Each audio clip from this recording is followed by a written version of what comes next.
film which you are about to see is an account of the tragedy which befell a group of 5 youths, in particular, Sally Hardesty and her invalid brother, Franklin. It is all the more tragic in that they were young. But had they lived very, very long lives, they could not have expected, nor would they have wished to see as much of the mad and macabre as they were to see that day. For them, an idyllic summer afternoon drive became a nightmare. The events of that day were to lead to the discovery of one of the most bizarre crimes in the annals of American history, the Texas Chainsaw Massacre.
Is only one of a series to be handed down as a result of a special grand jury investigation.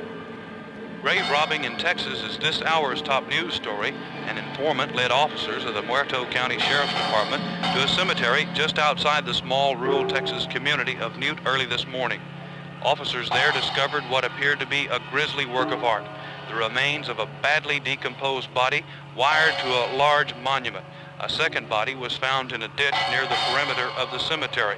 Subsequent investigation has revealed at least a dozen empty crypts, and it's feared more will turn up as the probe continues. Deputies report that in some instances, only parts of a corpse had been removed. The head, or in some cases, the remainder of the corpse left intact. Evidence indicates the robberies have occurred over a period of time. Sheriff Jesus Maldonado refused to give details in the ghoulish case and said only that he did have strong evidence linking the crime to elements outside the state. Area residents have reportedly converged on the cemetery, fearing the remains of relatives have been removed. No suspects are in custody as the investigation at the scene continues. Oil storage units continue to burn out of control at the huge Texaco refinery near the Texas-Louisiana border. 3 storage units exploded into flames during the line killing at least 3 workers and a dozen more. Firefighting units from 3 Texas cities continue to battle with the fires residents some 60 miles to the south. Health officials in San Francisco reluctantly admit they may have a cholera